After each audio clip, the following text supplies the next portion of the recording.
আচ্ছা, তখন আপনি কি যেন বলছিলেন? শুধুমাত্র সন্দেহের বশে ওরা আমাকে... আপনি দেখতে খুব সুন্দর।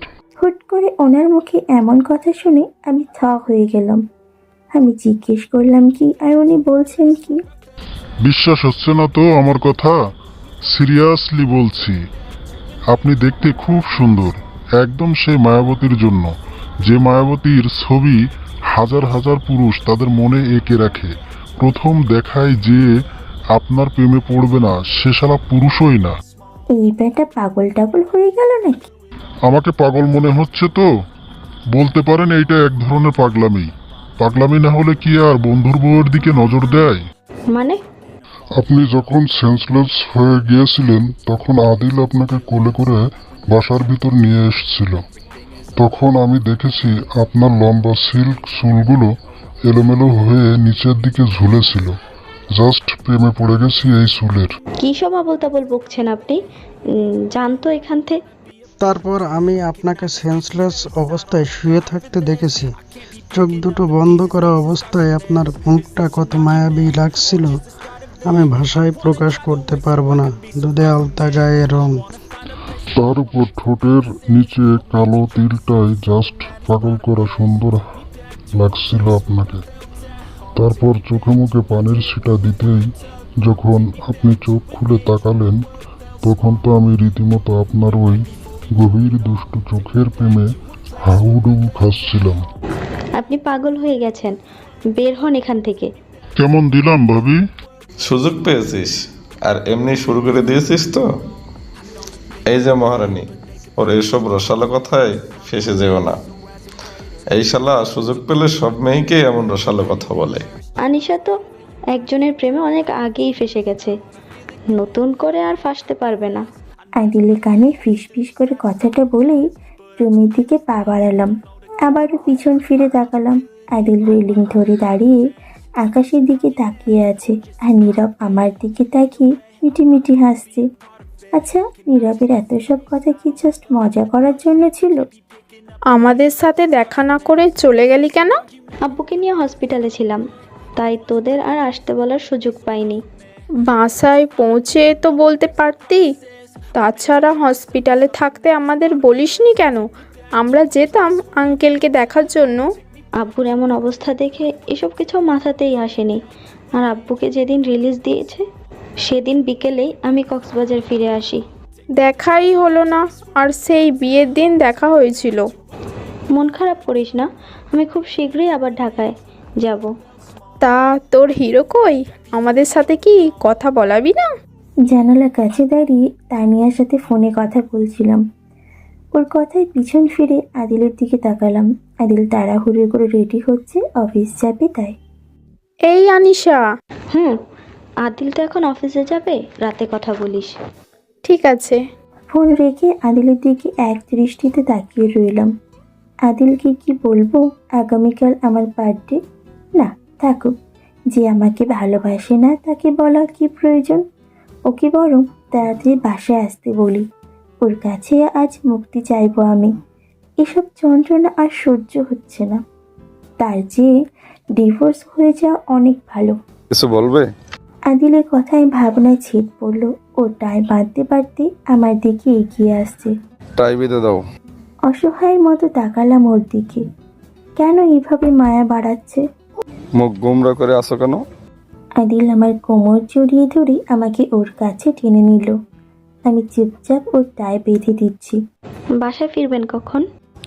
প্রায় 11টা হবে। একটু তাড়াতাড়ি ফিরতে পারবেন না? কেন, আমার জন্য কি নিজের হাতে রান্না করে খাবার নিয়ে বসে বসে অপেক্ষা করবে? ঠিক আছে, আসবো।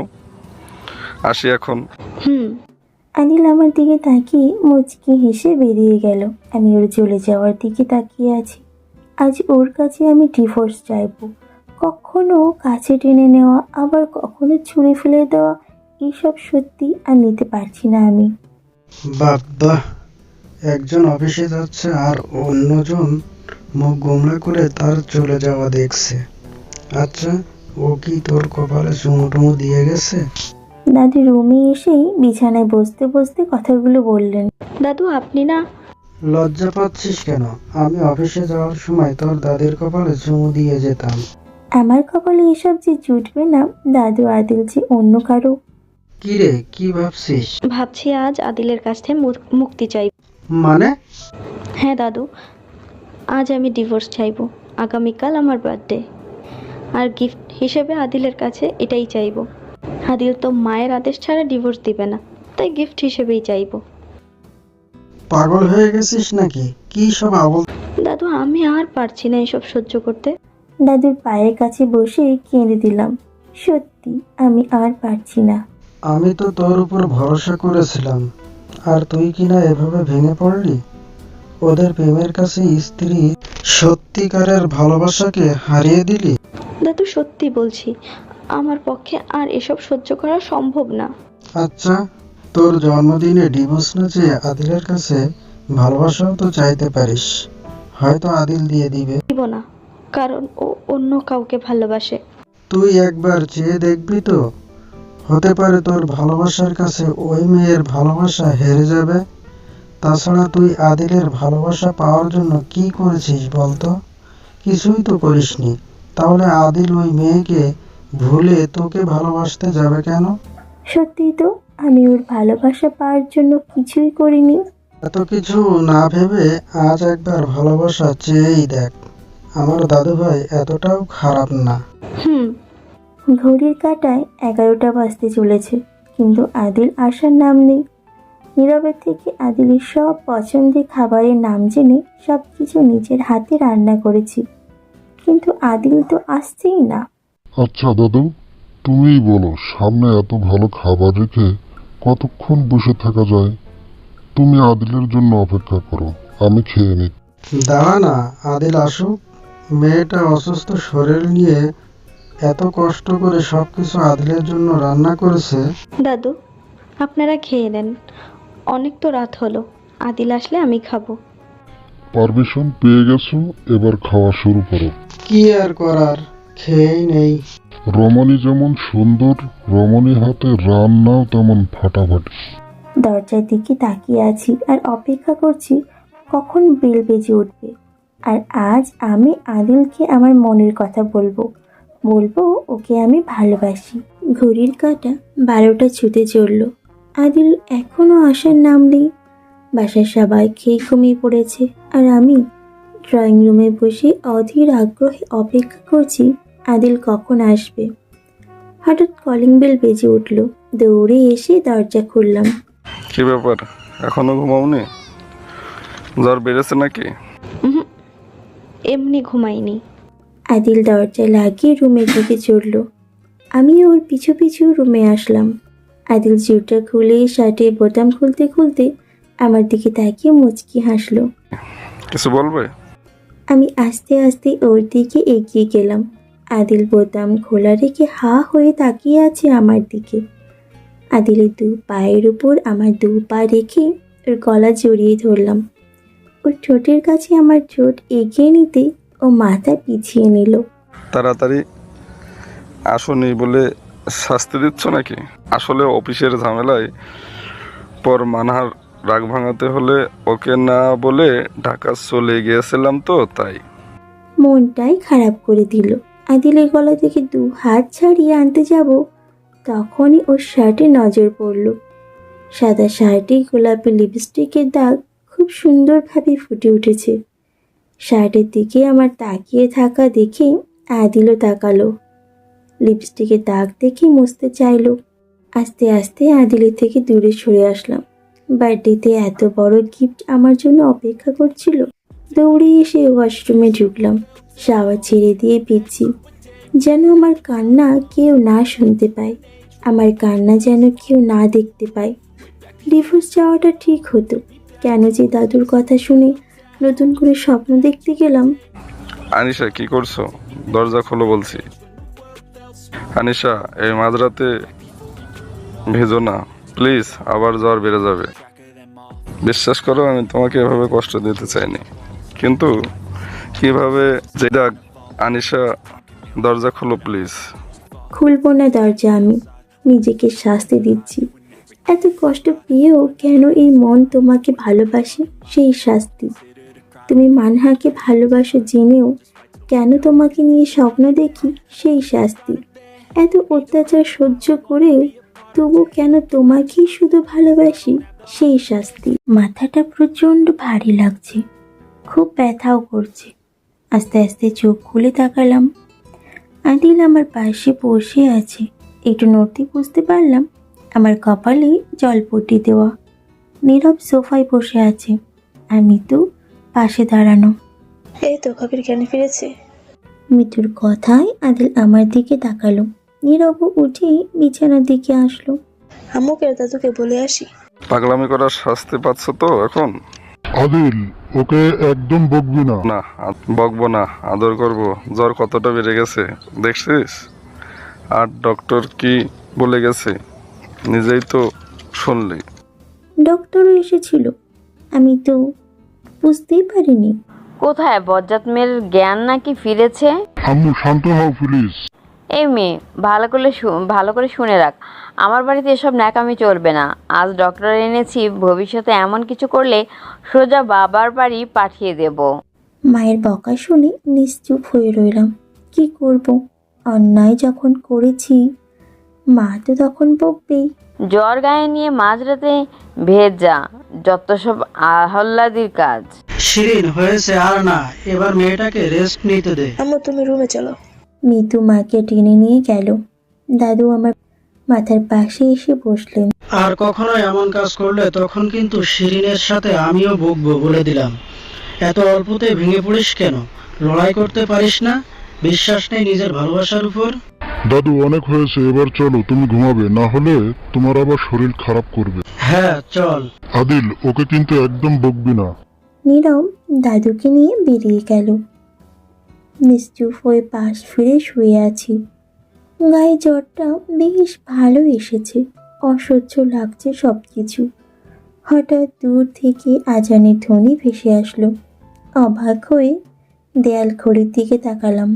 ভোর হয়ে গেছে, কিন্তু আমি তো 12টার সময়। অবাক হচ্ছে তো, এত সময় পার হয়ে গেল ভেবে।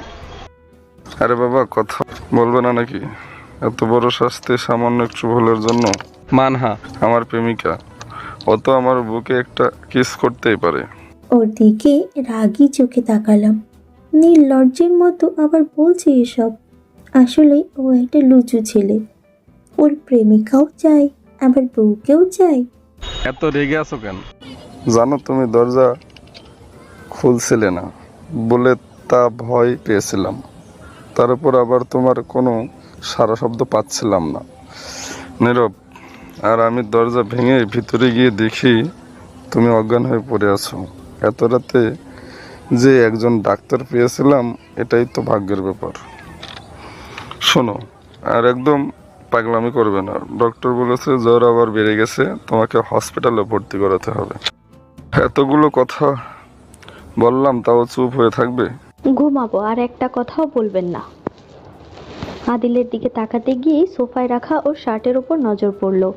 ইচ্ছে হচ্ছে শার্টটা। আরে উঠছো কেন? কি প্রয়োজন আমাকে বলো। চুপ করে এখানে বসে থাকো। শার্ট হাতে নিয়ে ভাবছি এইটা কি করা যায়। এখন তো আগুনও পাবো না। হঠাৎ বাথরুমের দিকে নজর পড়লো, পেয়েছি। কি পেয়েছো আর হাসছো কেন? শার্ট নিয়ে বাথরুমের দিকে আসলাম। আনিশা, কি করবে? আমার কথা শোনো। আদিল আমার পিছু পিছু আসলো, কিন্তু আমার কাছে আসার আগেই আমি শার্ট কোমরে ফেলে দিলাম। পাগল হয়ে গেছো? কি করছো এসব? দেখে যাও শুধু। হারপিক দিয়ে কি করবে? শার্টের উপর হারপিক ঢেলে দিলাম। আহ, এবার শান্তি লাগছে। মানহার চুমু টয়লেটে, হা হা হা। আমার এত সুন্দর শার্ট।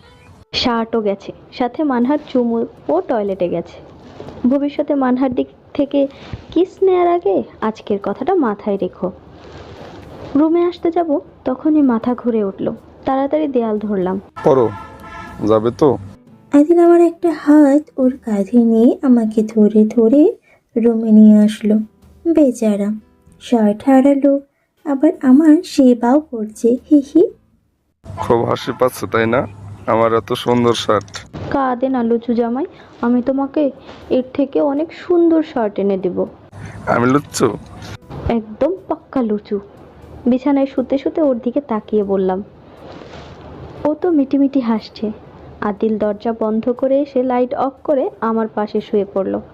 আমি তো ওর কাণ্ড দেখে পুরো থ। আজ সোফায় ঘুমাবেন না? তুমিটাই ভালো ছেলে। মানে?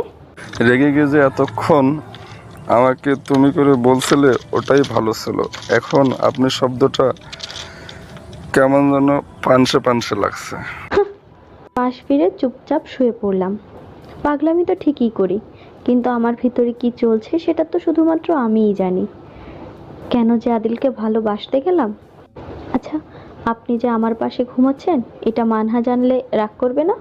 তুমি তো আমার সব টয়লেট ফেলেছো, জানলে আমাকে কেটে কুচি কুচি করে সমুদ্রে ভাসিয়ে দেবে। এটা মানহা নয়, আমিই করব। আর যদি তোমার মুখে মানহার নাম শুনেছি তাহলে তোমাকে কেটে কুচি কুচি করে সমুদ্রে ভাসিয়ে দেব।